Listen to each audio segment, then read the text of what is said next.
It's William Westhopper from the Real DC CarGuy, and normally I'm out talking about cars, but today, as a District of Columbia resident from Ward 4, I get a chance to talk to my shadow senator. So would you introduce yourself? I'm Michael Brown. I'm the United States Shadow Senator for the District of Columbia, elected to represent the people, but not allowed to have a vote or actually any office in Congress. Congress does not recognize me. So one of the things that, when you posted this on the Next Door Neighborhood listserv yesterday, there's been a lot of controversy over this. People have said that, well, you're not a senator. Well, no, you're not. You're a shadow senator. Is that, you know? Well, my title is United States Senator because they wanted that to be the title for this office, and it goes back to 1796 when this office was first created in Tennessee. They called them United States Senators. But when they came to Washington, they referred to them as shadow senators because they actually sat in Congress, but they weren't allowed to do anything. Okay. So they kind of shadowed the members that were there. And the other statement, they said, if you want to vote in Congress, move to a state where there is. Well, there's 693,000 of us here in the District of Columbia. I have lived here for 35 years. How long have you lived here? I've lived here for more than 30. I moved in when I was 18, but I've lived in the district more than 35 years. I've lived in this house 30 years.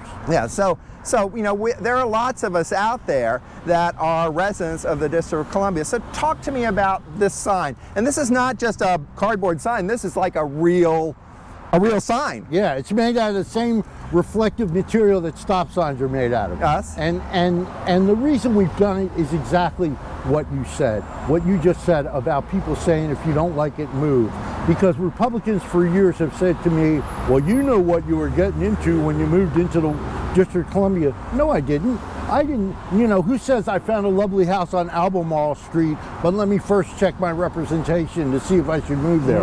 I didn't know we didn't have representation, so now I want everybody to know. That's the first reason the sign's up, because we're the first house you come to coming into the District of Columbia off of Mass Avenue from Maryland.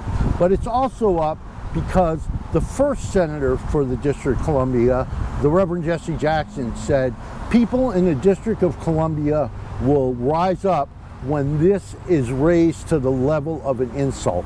And that's what I want people to understand. This is not an oversight or an inconvenience. It's a violation of our basic civil rights. Well, and we pay taxes. Yes, we do. We pay federal taxes. The most in the country. And we we serve in the military. Yes, we serve higher than the national average. We serve in the on juries. Yep. We do everything but have our voice heard from senators or from our wonderful representative, Eleanor Holmes Norton, who I think is just one of the greatest people in the world. Well, you know what? I had so much respect for her, and then I got elected to this office, and I realized how wonderful she really is, that she's done so much without a floor vote.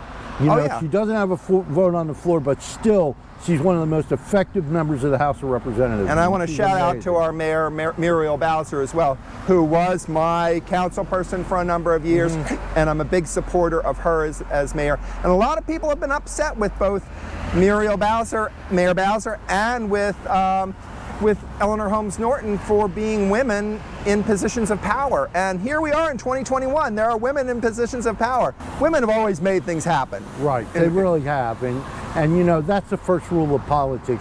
Yes, women are one of they vote more than men.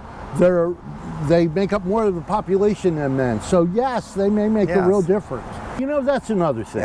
I think, I just think that, you know, in a city with as many talented people as we have, that we're expected to figure out a way to solve global warming and systemic racism and mass violence. We can't get this done. In 220 years, we can't get this done.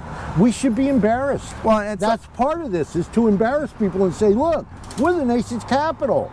And you say here, right here, the loss of your basic civil rights. Yes. That's not the loss of the people from Maryland or the people from Virginia or the other, 48 states that are out there. It is the loss of civil rights for us as residents of the District of Columbia. And it says may, because if you're a member of Congress, you don't lose your civil rights. You move here and you have all the same rights you always had. But they are also not considered residents of the District of Columbia. They live, they're considered residents in their own districts. But maybe that's a move. That's one of our problems too, is that everybody in America agrees with us, but they don't feel our pain. So it's like me asking you, do you believe in world peace? You go, yeah, of course, I believe in world peace. We say to people, do you believe we should have the same rights you? Yes, we do. But they're not doing anything in California for it because they got problems in California to worry about. Everybody's got problems in every state. And that's one of the things that I think a good majority of the citizens of the United States do not realize. They do not realize. That on our license plate it says taxation without representation. That's right. And they asked me what that means. And that means that we are taxed, but we have no representation in Congress. And you know what? My opinion is one of these signs should be in every entry point to the district. Hey, Pete, you like my sign? Yeah, that's pretty nifty. When I saw it this morning. Senator Brown, what else do you have? Do you have anything else to say at closing Well, things on? you know, the point that you just made about people don't know our situation, I would say to Senator Manchin, who just said we need a constitutional amendment, that statehood is not a popularity contest. It should not be left up to the people of California and Nevada and Louisiana whether I'm a full-fledged citizen or not. Statehood resides in the hands of Congress. 50 states have been admitted, never one, not one, by constitutional amendment. So we need to get this done, and we need the people of the District of Columbia to stand up and say, enough is enough. I'm offended, you've taken my rights, and I'm not going to stand for it anymore based on race, political ideology, or party affiliation. Well, and as District of Columbia residents, there is no reason that we shouldn't be able to vote like the rest of the people from the other states around the country on that type of stuff. And the other question is it a political thing because DC is more democratic? Yes. You think Absolutely. Is that what it is? That's the only thing. Or is it a racial thing? And you know, that's such a touchy space. Is it because a good majority of our residents are African American? Or well, those are all factors. And this is a fight that's gone on for 220 years. So there are many factors involved. You know, so race has certainly been a major factor in the 20th century, or more so in the 21st century. But until 1965, the majority population in DC was white. So it doesn't explain everything, but it certainly explains a lot. And our first delegate to Congress, Walter Fauntleroy, used to say, it's the 4 2s. We're too black, we're too liberal, we're too urban, and we're too Democrat. You know, so when the Republicans say it's all about putting 2 Democrats in the Senate, that is what it's all about, but that's what it's about for them. They don't want 2 more Democrats in the Senate.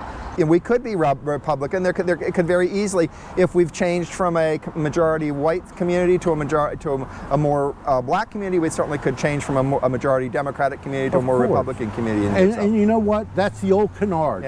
They said that about Alaska and Hawaii. They said Alaska would never elect a Republican and Hawaii would never elect a Democrat. And obviously we know that's not true. Well, and as we've seen over the last 30 years that we've lived here in the District of Columbia, things have changed. Things have certainly changed for the better. But let's hope that we do get voting rights. And the 2 ironies here are, one, that the district was set up this way by the founding fathers because they wanted to make sure there couldn't be an insurrection against Congress. They wanted to protect themselves against insurrection. Well, as of January 6th, that point is moot, right? Yeah, we certainly know that. Yeah, and it's also, we gave part of the city back to Virginia because we were the first jurisdiction in America to free the slaves. So first freed, last given our rights. And you think about all the different things that are going on in history, and we are making history. And thank you for posting this sign up here,